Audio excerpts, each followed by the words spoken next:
Hirang sa naman. Ayun, inasasan ka na nga eh.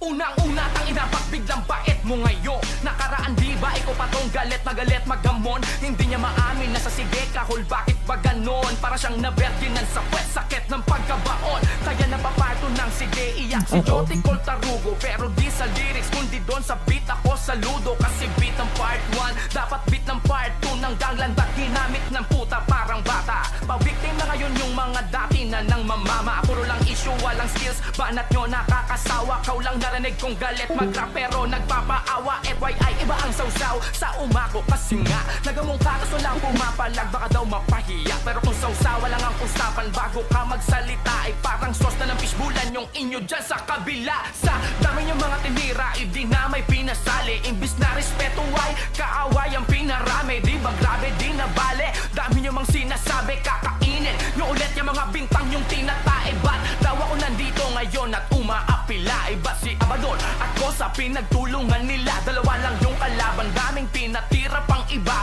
Pero lahat sa salbatuta ang upload galing di ba? Marunong kaming sumita pero di kami ikaw. Na imbis gumabay ng tama gusto pa lalong manligaw. Ginamit pa yung pagkakamali ng ibang tao para maging bida siya sa masa. Bistado yung baraha, respetado. Tatlo na sila. Pangalan ang pinangarap yung daling. Ngunit ang mambawi ng iba ang hinahanap yung gawin. Kayo nga tong konsentidor. Fin against the world.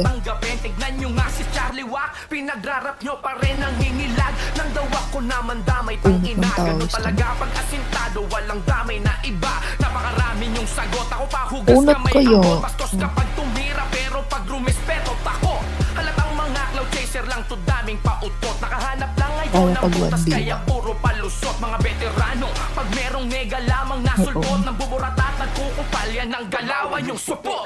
Ano masakit ba partida hindi pa todo to.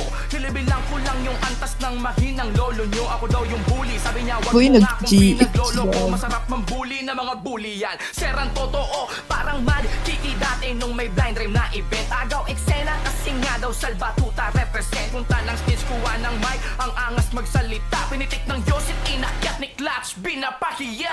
Tama uling nagkita tayo nun sa Araneta. Ako yung unang lumapit nun at nanghingi ng pasensya para yun sa dating gera. Ngunit ngayon abateka gusto kong bawiin na sabihin pakyo ka ng 30. Sino bang di mababanas? Tarantado ka. Akala ko mas nagmature na kayo at nagbago na yung kala kong nawala. Mas lalo lamang lumala. Patunay lang na din yung deserve aking pagpapakumbaba. Noon pa ako umapir kaso ayaw nun ni Charlie Wack. Backstage pinit to win it at di ko matiyak. Imbis ko Wala makit ko ngayon magpapagod sa'yo. Exagyo Bakit kaya mag-react pero nakatulog? tameme nang makita niyang di niya ako masindak. Walang mag-utos. Ngayon ako'y may kusa na tanga. Oo nung bata ko inakala ko na kupal ang salba. Nung umidad naman na-realize kung kupal talaga. Kupal na nga yung dalawa tapos ayos tumagtag ka pa. Wag kang exage, barya-barya daw. Ang sabi ko kamo, sabi ko sakto lang po sir. Bento ka masyado. Mga inggit lang ang gago na mag-guess sa probinsyano. Kahit extrang juice man lang na binubugbog namin ni Cardo. Sabi nyo nun, walang hip-hop sa Pinas. Tapos na yan. Ngayon old school, new school naman. Sarap mong kobrahan. Respeto lang daw ang gusto. Tama na ang bolahan. Kahit noon, pag di nyo kakampo, di nyo masuportahan. Ayaw nyo nga sa unity. Kasi dyan kayo nasanay magka-opportunity. Pag meron kayong kaaway, di makapagpa-inspire. Kaya nang i-hate na lang sila.